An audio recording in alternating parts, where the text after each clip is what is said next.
Hello dear student, कैसे हैं आप सब। मुझे पता है आप सभी अच्छे होंगे क्योंकि आप लोगों की परीक्षाएं आ रही हैं बहुत ही जल्दी। आज 19 हो चुकी है, 19 जनवरी, और 3 तारीख से आप लोगों की परीक्षाएं शुरू हैं। ठीक है, तो बहुत ही कम दिन बचे हैं हमारे पास। हार्डली 10 दिन हम मान के चल सकते हैं कि हमारे पास बचे हैं। अर्थशास्त्र की मैं बात कर रही हूँ। ठीक है बेटा, तो मैं बहुत ज्यादा डिले ना करते हुए इस वीडियो को शुरू करती हूँ। आज हमारा ये पहला वीडियो है, तो निश्चित रूप से मुझे सबसे पहले आप लोग को ये बताना होगा कि हमारे जो 11th क्लास के लिए मैं ये वीडियो बना रही हूँ, तो 11th क्लास में कितनी बुक्स हमारे पास हैं और किस बुक से और कितनी यूनिट्स आ रही हैं हमारी, और किस यूनिट से कितने नंबर के क्वेश्चन पूछे जा रहे हैं, ये सारी चीजों को जानना हमें बहुत जरूरी है। ठीक है, तो हम सबसे पहले आज यही जानेंगे। मैं आप लोगों को बता दूं कि 11th क्लास में जो हमारा अर्थशास्त्र विषय है उसकी हमारी 2 पुस्तकें हैं। देखिए, पहली पुस्तक ये है अर्थशास्त्र में सांख्यिकी, देख लीजिए आप, ये अर्थशास्त्र में सांख्यिकी, ये पहली पुस्तक है हमारी। और दूसरी पुस्तक है भारतीय अर्थव्यवस्था का विकास, भारतीय अर्थव्यवस्था का विकास। ठीक है, ये 2 पुस्तकें अभी हमारी अर्थशास्त्र में 11th क्लास के लिए है। तो इन दोनों ही बुकों से कितने कितने नंबर की कौन कौन सी यूनिट आ रही है, ये मैं आपको सबसे पहले ये बताऊंगी। ब्लूप्रिंट को जानना बहुत जरूरी है।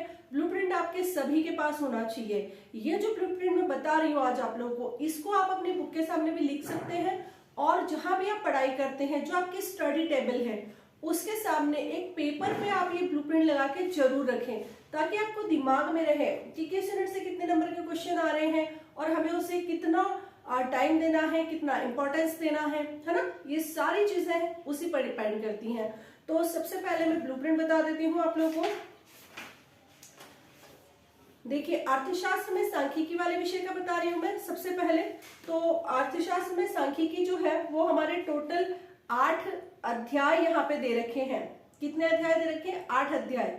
इसमें से जो पहला अध्याय है जो है परिचय का, परिचय मतलब अर्थशास्त्र का परिचय, सांख्यिकी का परिचय, तो ये होगा हमारा 4 नंबर का। उसके बाद सेकंड, थर्ड और फोर्थ जो चैप्टर है, अध्याय है, जिसमें आ जाएगा आंकड़ों का संग्रह, संगठन और प्रस्तुतिकरण, ये तीनों आ जाएंगे। ये तीनों हमारे आ रहे हैं 11 नंबर के। ठीक है, उसके बाद अध्याय 5 जो है अकेला, वो है केंद्रीय प्रवृत्ति की माप, है ना, ये आ रहा है 15 नंबर का। उसके बाद अध्याय 6, 7 और 8, ये तीनों मिला के लास्ट के आ रहे हैं 10 नंबर के। ठीक है, ये देख लीजिएगा ध्यान से। तो कुल मिला के अगर हम इन सारे नंबर को टोटल करते हैं तो ये बन जाते हैं हमारे 40 मार्क्स। ठीक है, कुल मिला के हमारा जो पहला जो पोर्शन है, पहला जो भाग है हमारा अर्थशास्त्र में सांख्यिकी, ये हमारा कितने नंबर का आ रहा है? 40 मार्क्स का। और आप लोग को ध्यान होगा कि हमारा पेपर आता है 80 मार्क्स का। ठीक है, तो 80 में से 40 मार्क्स का आ रहा है हमारा अर्थशास्त्र में सांख्यिकी। इसी प्रकार से अब हम सेकंड पोर्शन को भी देख लेते हैं, भारतीय अर्थव्यवस्था का विकास। ठीक है, ये जो हमारा ये वाली जो हमारी बुक है, इसमें कुल मिला के हमारे अध्याय बन रहे हैं 10 अध्याय हैं इसमें। और इन 10 अध्याय में देखिए, अध्याय पहला और दूसरा, अध्याय पहला और दूसरा। अब पहला कौन सा है? स्वतंत्रता की पूर्व संध्या पर भारतीय अर्थव्यवस्था, और दूसरा है भारतीय अर्थव्यवस्था। ठीक है, इन दोनों को मिला के ये आ रहा है 6 नंबर का। उसके बाद अध्याय 3 अकेला, अध्याय 3 अकेला, जिसमें उदारीकरण, निजीकरण और वैश्वीकरण, है ना, ये सब आ रहे हैं। ये अकेला आ रहा है हमारा 6 मार्क्स का। उसके बाद ध्यान दीजिएगा, अध्याय 4, अध्याय 4 से लेकर अध्याय 9 तक। कहां तक? अध्याय 4 से लेकर अध्याय 9 तक। अध्याय 4 है हमारा निर्धनता, और अध्याय 9 है हमारा पर्यावरण और धरनी विकास। ये कुल मिला के आ रहे हैं हमारे 20 अंक के, 20 नंबर के। और जो लास्ट की हमारी एक यूनिट है, 10वां अध्याय जो है भारत और उसके पड़ोसी देशों का तुलनात्मक अध्ययन, है ना, भारत और उसके पड़ोसी देशों का तुलनात्मक अध्ययन, ये अकेली यूनिट आ रही है हमारी 8 नंबर की। ठीक है, एक बार फिर से बता देती हूँ मैं। पहली यूनिट आ रही है हमारी 6 नंबर की, सेकेंड यूनिट आ रही है हमारी 6 नंबर की, फिर थर्ड यूनिट आ रही है हमारी 20 मार्क्स की, और फोर्थ यूनिट आ रही है हमारी 8 मार्क्स की। कुल मिला के ये पूरा जो है वो 4 इकाइयों में विभाजित है। और अब इन सब नंबरों का भी अगर हम टोटल करते हैं तो हमारे 40 मार्क्स बन रहे हैं। आगे आपको समझ में, इससे हमें क्या पता चल रहा है कि हमारी जो दोनों ही पुस्तकें हैं, दोनों ही जो भाग है हमारे अर्थशास्त्र के, उनको इक्वली वेटेज दिया गया है। 40 मार्क्स इसमें से आएंगे, 40 मार्क्स के क्वेश्चन, और 40 मार्क्स के ही उसमें से आएंगे। ठीक है बेटा, अब देखिए मैंने आप लोगों को बताया था कि अभी जस्ट ही मैंने बताया है कि आप लोगों की एग्जाम आ रही है, केवल 10 दिन बचे हैं एनुअल एग्जाम के। 10 दिन मैं इसलिए कह रही हूँ क्योंकि 1 तारीख से आप जो पहला पेपर है उसकी तैयारी करेंगे, तो मैं यहाँ पे 31 जनवरी को ही मान के चल रही हूँ, और आज 19 हो चुकी है। 1-2 दिन आप लोग के 26 जनवरी के प्रोग्राम वगैरह में निकल जाएंगे, तो कुल मिला के आपके पास 10 डेज हैं स्टडी के लिए, अगर प्रॉपरली हम देखें तो। अब इन 10 डेज में मैं आप लोगों को इम्पोर्टेंट क्वेश्चन के ही वीडियो बनाऊंगी। ठीक है, तो सभी बच्चे इस बात को ध्यान रखें कि अभी हम चैप्टर वाइज नहीं समझ रहे हैं, टॉपिक वाइज नहीं समझ रहे हैं, मैं आप लोगों को इम्पोर्टेंट क्वेश्चन बताऊंगी। ठीक है, तो आप सभी भी उस हिसाब से तैयारी करें। मैं पहले 2-2 मार्क्स के क्वेश्चन आपको बताऊंगी, और फिर 3 और 4 मार्क्स के क्वेश्चन बताऊंगी। जब ये हमारा पूरा कंप्लीट हो जाएगा तो मैं एक वीडियो आप लोग की ऑब्जेक्टिव क्वेश्चन पर भी बनाऊंगी। ठीक है, इसके साथ ही आप लोग के लिखने का तरीका क्या होना चाहिए, प्रश्नों के उत्तर को हम कॉपी में कैसे लिखें, एनुअल एग्जाम की कॉपी में किस तरह से हम क्वेश्चंस को अटेम्प्ट करें, ये सारी बातें भी मैं आप लोगों को एक वीडियो में बताऊंगी, जिससे कि आप लोगों को बेहतर नंबर प्राप्त होंगे। क्योंकि देखिए आप लोगों को पता है कि आप लोग की जो कॉपीज हैं वो अदर प्लेसेस पे जाती हैं, है ना। जहाँ स्कूल में आप पढ़ रहे हैं, एमपी गवर्नमेंट की बात कर रही हूँ मैं, जिस स्कूल में आप पढ़ रहे हैं उसी स्कूल में आपकी कॉपीज चेक नहीं होती है एनुअली। ठीक है, तो जहाँ भी आपकी कॉपी चेक हो, तो जो भी चेक करने वाले हैं कॉपी, उनके सामने एक सुंदर व्यवस्थित कॉपी जब आएगी तो अच्छा लगेगा कॉपी चेक करने वाले को भी, और वो आप लोगों को बहुत अच्छे मार्क्स दे। तो ये सारी ट्रिक भी हम एक वीडियो में देखेंगे। अभी बहुत ज्यादा डिले ना करते हुए मैं शुरू कर रही हूँ। पहला क्वेश्चन, आर्थिक क्रिया क्या है, या आर्थिक क्रिया से क्या आशय है। ठीक है, ये प्रश्न 2 नंबर के प्रश्न में पूछा जाता है, आर्थिक क्रिया क्या है या आर्थिक क्रिया से क्या आशय है। तो ऐसे सभी कार्य जो मनुष्य द्वारा धन की प्राप्ति के उद्देश्य से किए जाते हैं उनको हम आर्थिक क्रिया कहते हैं। ध्यान दीजिएगा, वे सभी कार्य या वे सारी गतिविधियां जो मनुष्य द्वारा धन प्राप्त करने के उद्देश्य से किए जाते हैं उन्हें हम क्या कहते हैं, आर्थिक क्रिया कहते हैं। ठीक है, अब यहीं पे क्या होता है कि आर्थिक और अनार्थिक क्रिया में अंतर बताइए, ये प्रश्न पूछ लिया जाता है।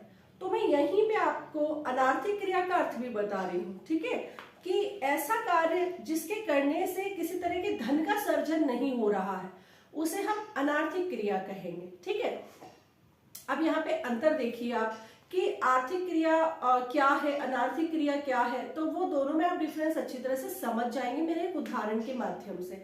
जैसे मान लीजिए बहुत सारे कार्य ऐसे हैं जो धन प्राप्ति के उद्देश्य से किए जाते हैं, कार्य वही है लेकिन उनका उद्देश्य अलग अलग है। कैसे, जैसे कि मान लीजिए कि मेरे घर में कोई बाई बाहर से आकर खाना बना रही है। ठीक है, तो चूंकि वो उस कार्य करने के पैसे ले रही है ना, पैसों के उद्देश्य से उस कार्य को कर रही है, तो इसको क्या कहेंगे हम, आर्थिक क्रिया। ठीक है, और उसी जगह अगर मैं खाना बनाती हूँ घर में, ठीक है, तो मेरा उद्देश्य यहाँ पे पैसे कमाना नहीं होता है, बल्कि मैं वो कार्य किस उद्देश्य से कर रही हूँ, सेवा के उद्देश्य से कर रही हूँ, अपनी खुशी के लिए कर रही हूँ, है ना, समर्पण भाव से कर रही हूँ, तो वहां मेरा उद्देश्य पैसा कमाना नहीं है।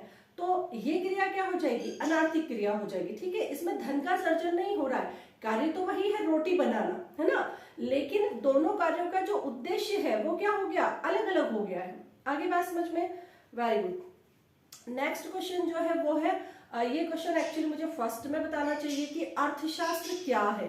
ठीक है, तो अर्थशास्त्र क्या है, जिस विषय को हम पढ़ रहे हैं उसका अर्थ तो हमें पता ही होना चाहिए, है ना। तो आप लोगों ने देखा होगा कि अर्थशास्त्र को विभिन्न अर्थशास्त्रियों ने भिन्न भिन्न आधारों पर परिभाषित किया है। बहुत सारे अर्थशास्त्री हैं जिन्होंने अपने अपने हिसाब से अर्थशास्त्र की परिभाषा दी है। जैसे सबसे पहले अगर हम एडम स्मिथ की बात करें तो एडम स्मिथ ने अर्थशास्त्र को धन का शास्त्र कहा है। और मार्शल की अगर बात करें तो मार्शल ने मानव कल्याण का अध्ययन कहा है अर्थशास्त्र को। वहीं पर अगर हम रॉबिन्सन की अगर बात करते हैं तो उन्होंने कहा है कि सीमित साधनों से असीमित समस्याओं को हम कैसे पूरा करें, है ना। तो चयन और सीमित साधनों से असीमित आवश्यकताओं को हम कैसे पूरा करें, इसी बात का अध्ययन अर्थशास्त्र में किया जाता है। तो इस प्रकार से अलग अलग परिभाषाएं अर्थशास्त्र की विभिन्न अर्थशास्त्रियों द्वारा दी गई हैं। उसके बाद हम अगले प्रश्न पर फोकस करते हैं। सांख्यिकी से आप क्या समझते हैं? ठीक है, ये बहुत ही इंपॉर्टेंट पोर्शन है। सांख्यिकी क्या है और सांख्यिकी के विभिन्न आधारों पे अर्थ क्या है, तो ये सब पे बहुत अच्छे से फोकस कीजिएगा। सबसे पहला प्रश्न है सांख्यिकी क्या है ना। तो तथ्यों को आंकड़ों में प्रदर्शित करना, है ना। तथ्यों को आंकड़ों या संख्याओं में प्रदर्शित करना, वो क्या कहलाता है? वो सांख्यिकी कहलाता है। ठीक है, अब तथ्य किसी भी प्रकार के हो सकते हैं। वो आर्थिक तथ्य हो सकते हैं, राजनीतिक तथ्य हो सकते हैं, सामाजिक तथ्य हो सकते हैं, कोई भी तथ्य हो सकते हैं। लेकिन उन्हें जब हम संख्याओं के आधार पर प्रदर्शित करते हैं या संख्याओं में प्रदर्शित कर देते हैं तो वो क्या हो जाते हैं? वो सांख्यिकी कहलाती है। ठीक है, अब सांख्यिकी का जो अर्थ है वो दो प्रकार से लिया जाता है, एक एकवचन के हिसाब से और एक बहुवचन के हिसाब से। सांख्यिकी को दो प्रकार से परिभाषित किया जाता है, एक एकवचन के रूप में और दूसरा बहुवचन के रूप में, है ना। ध्यान से सुनिएगा। एक वचन के रूप में सांख्यिकी से आशय सांख्यिकी विधियों से होता है। एक वचन के रूप में सांख्यिकी से आशय सांख्यिकी विधियों से होता है। अब सांख्यिकी विधियां कौन सी? तो संग्रहण, प्रस्तुतिकरण, विश्लेषण, है ना, सारणीयन, वर्गीकरण, ये सब क्या है? ये सब सांख्यिकी विधियां हैं, है ना। तो एक वचन के रूप में सांख्यिकी से आशय होता है सांख्यिकी विधियों से, और बहुवचन के रूप में सांख्यिकी से आशय होता है समंकों से या आंकड़ों से। बहुवचन के रूप में सांख्यिकी से अर्थ किससे होता है? आंकड़ों से या समंकों से। ठीक है, अब समंक क्या होते हैं? तो समंक क्या है? समंक या आंकड़े वे साधन होते हैं जिनके माध्यम से हम किसी समस्या को समझते हैं और उसके निष्कर्ष तक पहुंच सकते हैं। ठीक है, एक प्रकार के साधन होते हैं आंकड़े, है ना, जिनके माध्यम से हम किसी समस्या को समझ सकते हैं और किसी निष्कर्ष पर पहुंच सकते हैं। ठीक है, अब समंक जो है वो मुख्यतः दो प्रकार के होते हैं। पहला है प्राथमिक समंक और दूसरा है द्वितीय समंक। ये जो समंक वाला पोर्शन है ये बहुत इंपॉर्टेंट है, इसलिए मैं इसको पूरा आप लोगों को एक टॉपिक समझ लीजिएगा। आपके एक टॉपिक जैसा मैं इसको समझा रही हूँ। इसमें से काफी सारे क्वेश्चन आप लोगों के 1 नंबर और 2 नंबर के निकल कर आते हैं सामने। तो प्राथमिक समंक किसे कहते हैं? ठीक है, वे समंक जिन्हें किसी अनुसंधानकर्ता द्वारा पहली बार अपने किसी विशेष उद्देश्य के लिए स्वयं एकत्रित किया जाता है, उन्हें हम प्राथमिक आंकड़े कहते हैं। ठीक है, ध्यान दीजिएगा कि वे समंक जिन्हें किसी अनुसंधानकर्ता द्वारा अपनी किसी समस्या के समाधान के लिए स्वयं एकत्र किया गया है, उसे हम क्या कहते हैं? प्राथमिक आंकड़े। मतलब वो आंकड़े फ्रेश होते हैं, वो मौलिक होते हैं, है ना। वो पहली बार एकत्र किए जाते हैं तो वो मौलिक होते हैं, है ना। इसके पहले उन्हें एकत्र नहीं किया गया और ना ही उनका इस्तेमाल किया गया, तो इन्हें हम क्या कहेंगे? प्राथमिक आंकड़े। उसके बाद आता है द्वितीय आंकड़े। देखो, द्वितीय आंकड़े वे आंकड़े होते हैं या वे समंक होते हैं जिन्हें किसी और व्यक्ति या संस्था द्वारा पहले से एकत्र कर लिया गया था और कोई और व्यक्ति या संस्था उनका इस्तेमाल अपनी समस्या के समाधान के लिए कर रही है, उन्हें हम क्या कहते हैं? द्वितीय आंकड़े। मतलब द्वितीय आंकड़े पहले से ही एकत्र थे, है ना, और उनका इस्तेमाल कोई और व्यक्ति कर रहा है या कोई और संस्था अपने उद्देश्य के लिए कर रही है, उसे क्या कहते हैं? हम द्वितीय आंकड़े। ठीक है, अब यहाँ पे एक और क्वेश्चन इसी से रिलेटेड बनता है, वो ये बनता है कि प्राथमिक आंकड़ों को एकत्र करने की विधियां बताइए।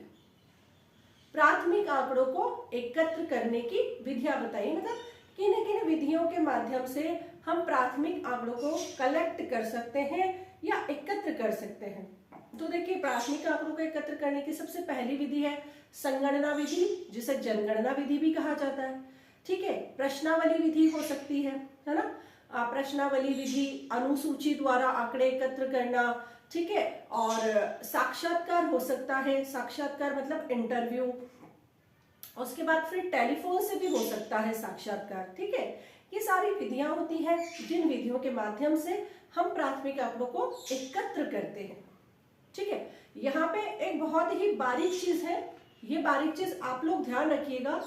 बहुत सारे लोगों को ये चीज समझ में नहीं आती है कि जब हम प्राथमिक आंकड़ों की बात करते हैं तो उन्हें एकत्र करने की विधियां होती हैं, क्योंकि वो पहली बार एकत्र किए जा रहे हैं तो उनको एकत्र करने की विधियां होती है। जैसे मैंने बताई, संगणना विधि, जनगणना विधि और साक्षात्कार विधि, टेलीफोन साक्षात्कार विधि, प्रश्नावली विधि, अनुसूची विधि, है ना।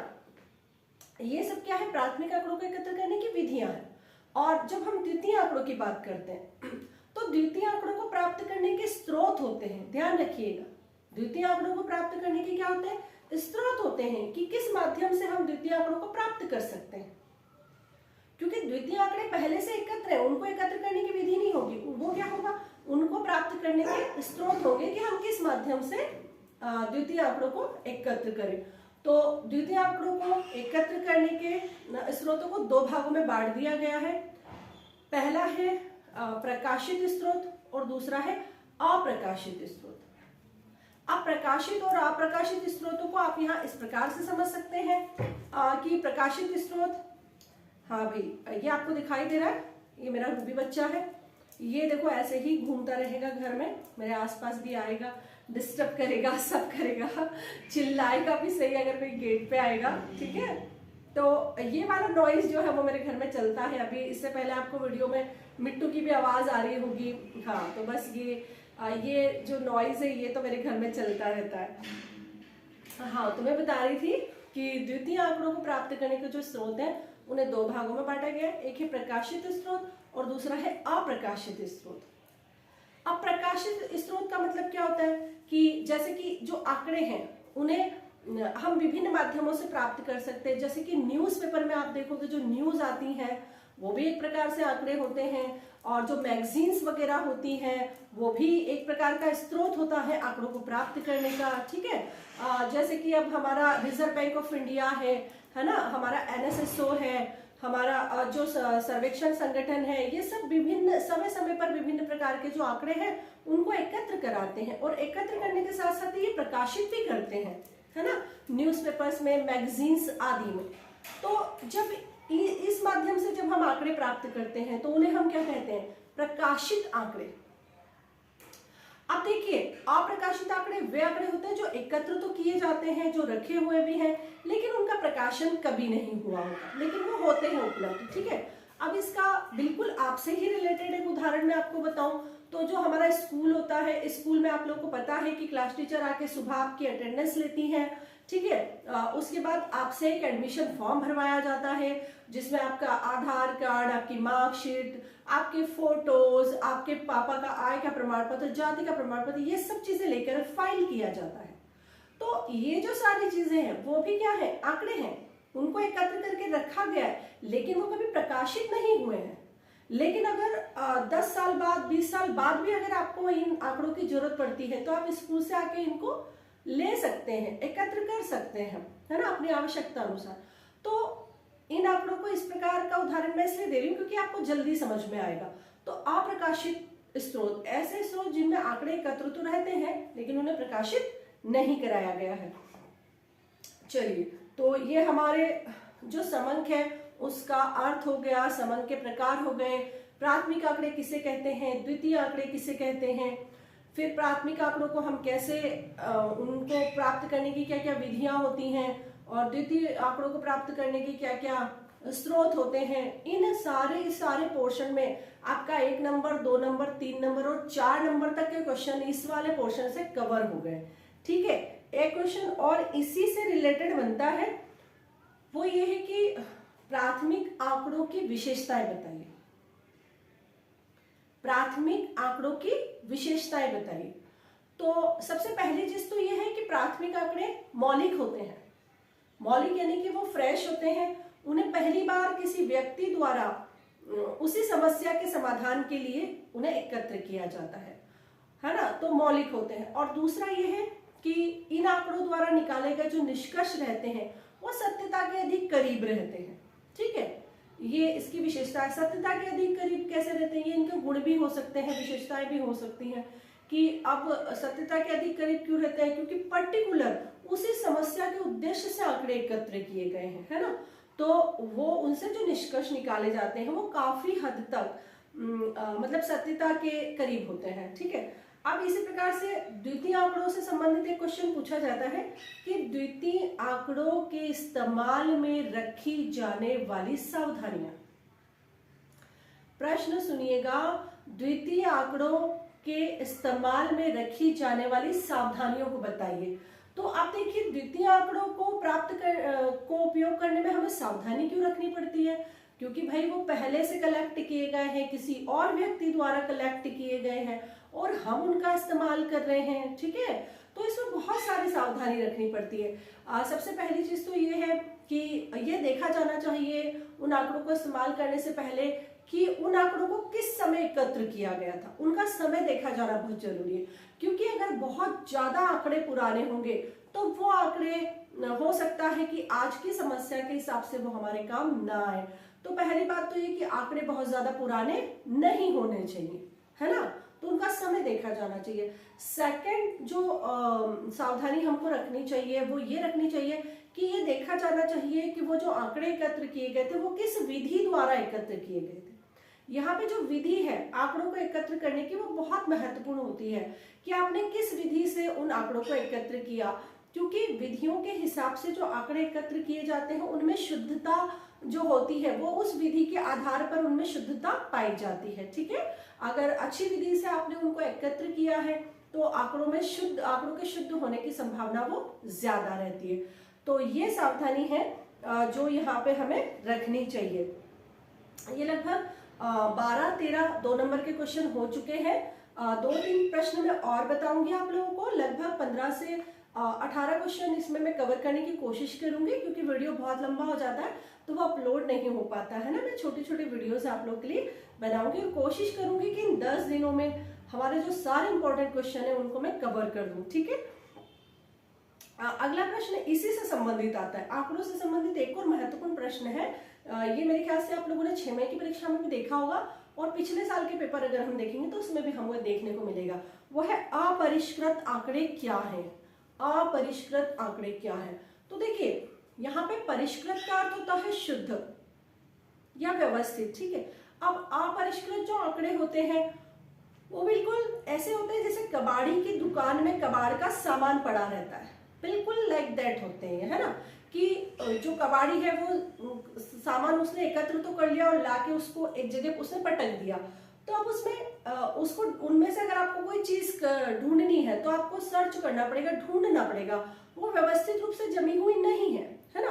तो इसी प्रकार से आंकड़े होते हैं कि जो अपरिष्कृत आंकड़े होते हैं वो इस प्रकार के आंकड़े होते हैं कि बस एकत्र किए हैं और वो पड़े हुए हैं बिल्कुल एक ढेर के समान, अटाले के ढेर के समान। इन्हें किसी आधार पर वर्गीकृत नहीं किया गया है ना, इनको किसी प्रकार से सारणी इनकी नहीं बनाई गई है। तो इस प्रकार के जो आंकड़े होते हैं उनको समझना या उनसे किसी प्रकार का निष्कर्ष निकालना या उनका इस्तेमाल करना वो थोड़ा सा मुश्किल होता है ना, अनुसंधानकर्ता के लिए। तो इसको आप ध्यान रख लीजिएगा, ये बहुत ही इंपॉर्टेंट प्रश्न है। अब इसी के साथ हमारा आ जाता है अगला महत्वपूर्ण प्रश्न कि वर्गीकरण क्या होता है ना। जब हम आंकड़ों की ही बात कर रहे हैं तो अब वर्गीकरण क्या है। तो जो आंकड़े हमने एकत्र किए हैं या अनुसंधानकर्ता द्वारा जो आंकड़े एकत्र किए गए हैं उन्हें विभिन्न विशेषताओं या गुणों के आधार पर विभाजित करना, विभिन्न गुणों या विशेषताओं के आधार पर विभाजित करना वो क्या कहलाता है, वर्गीकरण कहलाता है। ठीक है, वर्गीकरण करने से क्या होता है, जैसे मैंने अभी बताया कि अपरिष्कृत आंकड़े क्या होते हैं कि भाई वो अटाले के ढेर के जैसे होते हैं कि वो बस पड़े हुए हैं, मिक्स हैं सारे और अव्यवस्थित हैं। उनमें से अगर आपको अपने से संबंधित आंकड़े ढूंढने हैं या उनका इस्तेमाल करना है तो आपको बहुत मुश्किल पड़ेगी। लेकिन जब उन्हीं आंकड़ों को हम विभिन्न आधारों पे जमा देते हैं, वर्गीकृत कर देते हैं विभिन्न आधारों पे, तो वो आंकड़े क्या हो जाते हैं, वो ज्यादा स्पष्ट हो जाते हैं, सरल हो जाते हैं और सुंदर हो जाते हैं, और उनका इस्तेमाल करना हमारे लिए आसान होता है, उन्हें समझना आसान होता है। ठीक है, अब वर्गीकरण बता दिया मैंने कि वर्गीकरण किसे कहते हैं। तो यहाँ पर फिर हम ये भी देख लेते हैं, दो प्रकार के जो वर्गीकरण है वो आपकी पुस्तक में दिए गए हैं और जिन्हें अक्सर ही पूछा जाता है। तो मैं यहाँ पे वही 2 टाइप के वर्गीकरण आपको बता रही हूँ। सबसे पहला होता है कालानुक्रमिक वर्गीकरण। कालानुक्रमिक वर्गीकरण क्या है? तो जब आंकड़ों को, काल का मतलब होता है समय, काल का मतलब क्या होता है, समय। जब आंकड़ों को समय के आधार पर वर्गीकृत किया जाता है या जमाया जाता है तो उन्हें हम कालानुक्रमिक वर्गीकरण कहते हैं, है ना। जैसे कि अब काल का मतलब है कि वार्षिक आधार पर, साप्ताहिक आधार पर, तिमाही के आधार पर, है ना। जब हम देखते हैं कि कुछ आंकड़े हमें इस प्रकार से दिए होते हैं कि सन 2011 में भारत की जनसंख्या क्या थी, है ना। 2021 वाली तो अभी हुई नहीं, 2001 में भारत की जनगणना के आंकड़े बताइए। तो ये कैसे है, ये कालानुक्रमिक है, मतलब समय के आधार पर आंकड़ों को जमाया गया है यहाँ पे। तो इसे हम क्या कहते हैं, कालानुक्रमिक वर्गीकरण। उसके बाद आता है अगला जो है वो है स्थानिक वर्गीकरण। अगला क्या है, स्थानिक वर्गीकरण। इसे हम भौगोलिक वर्गीकरण भी कह सकते हैं। क्या कह सकते हैं, भौगोलिक वर्गीकरण भी। जब आंकड़ों को किसी विशेष स्थान या क्षेत्र के आधार पर जमाया जाता है या वर्गीकृत किया जाता है तो उसे हम कहते हैं भौगोलिक या स्थानिक वर्गीकरण। जैसे कि भारत देश की जनसंख्या, भारत में फिर मध्य प्रदेश की जनसंख्या, मध्य प्रदेश में फिर नीमच जिले की जनसंख्या, और नीमच जिले में फिर पर्टिकुलर किसी तहसील या किसी गांव की जनसंख्या। ठीक है, ये क्या है, ये आंकड़ों को स्थान के आधार पर, है ना, या भौगोलिक उसके आधार पर जब हम वर्गीकृत कर रहे हैं तो उसे हम क्या कहते हैं, स्थानिक वर्गीकरण। चलिए अब यहाँ पर एक क्वेश्चन में देख रही हूँ, संगणना विधि से क्या आशय है ना। संगणना विधि से क्या आशय, जो प्राथमिक आंकड़ों को एकत्र करने की विधियों की बात मैंने कही ना, तो ये क्वेश्चन मैं वहां बता देती, पर ठीक है ये यहाँ आ गया तो यहाँ बता रही हूँ। संगणना विधि क्या है, ये एक ऐसी विधि है, संगणना विधि या जनगणना विधि, जिसमें हम समग्र की प्रत्येक इकाई का अध्ययन करते हैं, है ना। समग्र की प्रत्येक इकाई का अध्ययन करने से आशय ये है कि जैसे मान लीजिए कि हमें पूरे भारत के 140 करोड़ लोगों से संबंधित आंकड़े एकत्र करने हैं, तो हम एक एक के पर्टिकुलर व्यक्ति के आंकड़े पर्सनली हम कलेक्ट करेंगे। ठीक है, उसे कहते हैं हम संगणना विधि। मतलब इसमें समग्र के प्रत्येक इकाई का अध्ययन व्यवस्थित रूप से किया जाता है।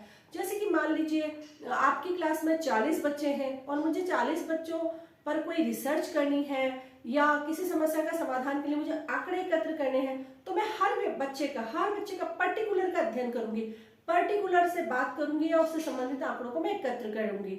आप संगणना विधि में आंकड़े एकत्र करने में क्या क्या विधियां होती है वो मैंने अभी आपको बताया था कि हम चाहें तो हम डायरेक्ट उनसे आंकड़े एकत्र कर सकते हैं, हम चाहें तो हम टेलीफोन से आंकड़े एकत्र कर सकते हैं इंटरव्यू के माध्यम से, हम चाहें तो डायरेक्ट इंटरव्यू ले सकते हैं, हम चाहें तो अनुसूची बना के उसके आधार पे हम उनकी जानकारी ले सकते हैं, या हम चाहें कहीं हमारा जो व्यक्ति है जिससे संबंधित हमें आंकड़े चाहिए वो बहुत दूर है तो हम प्रश्नावली बनाकर भेजकर और उससे फिर उस माध्यम से भी हम आंकड़े हमारे प्राप्त कर सकते हैं। ठीक है, तो ये सारी जो है वो तरीके हैं, है ना, आंकड़े एकत्र करने के, प्राथमिक आंकड़े के एकत्र करने की विधियां हैं। और संगणना विधि मतलब जिसमें समग्र की प्रत्येक इकाई का अध्ययन किया जाता है और फिर निष्कर्ष निकाला जाता है, उसको हम संगणना विधि, जनगणना विधि कहते हैं। अब इसके ठीक अपोजिट आ जाती है एक निदर्शन विधि से क्या आशय है, या निदर्शन से क्या आशय। तो देखिए, निदर्शन का मतलब होता है सैंपलिंग। सैंपलिंग ये चीज आप लोग सब समझते होंगे, हम दैनिक जीवन में इस्तेमाल भी करते हैं। ठीक है, जब जिस क्षेत्र में हमें अध्ययन करना है, अगर वो क्षेत्र बहुत ज्यादा व्यापक है तो उस व्यापक क्षेत्र में हम प्रत्येक इकाई का अध्ययन न करते हुए हम कुछ इकाइयों को चुन लेते हैं और उन चुनी हुई इकाइयों का अध्ययन करते हैं और उनसे जो निष्कर्ष निकलता है उसको हम समग्र पर लागू कर देते हैं, उसे कहते हैं निदर्शन विधि। ठीक है, जैसे कि निदर्शन विधि में अभी जो मैंने 40 बच्चों का उदाहरण दिया आप लोगों को कि अगर मुझे आपकी क्लास के 40 बच्चों का अध्ययन करना है तो संगणना विधि में तुम्हें क्या करूंगी, एक एक बच्चे का अध्ययन करूंगी पर्सनली और पूरे 40 का अध्ययन करूंगी। और निदर्शन विधि में हम क्या करेंगे, मतलब संगणना विधि में तो मैं एक एक का अध्ययन करूंगी, है ना, प्रत्येक व्यक्ति का पर्सनली। और निदर्शन विधि में क्या करूंगी, निदर्शन विधि में अगर 40 बच्चे हैं तो 40 में से मैं 10 बच्चों को चुन लूंगी। ठीक है, उन 10 बच्चों को चुनकर फिर उनके ऊपर अध्ययन करूंगी और उनके ऊपर जो भी निष्कर्ष निकलता है उसको मैं आपकी पूरी क्लास पर लागू कर दूंगी।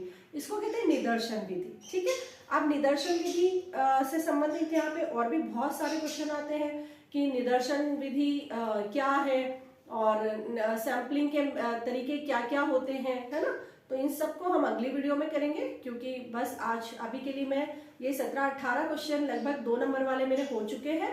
ठीक है, तो आप इन क्वेश्चंस को लिखिए, इनके आंसर्स को लिखिए, अपनी रफ कॉपी में लिखिए, फेयर कॉपी के पीछे लिखिए, इनको याद करिए, आज ही इनकी स्टडी कीजिए और अगले जो क्वेश्चन है वो नेक्स्ट वीडियो में बताती हूँ। Okay, bye bye, take care.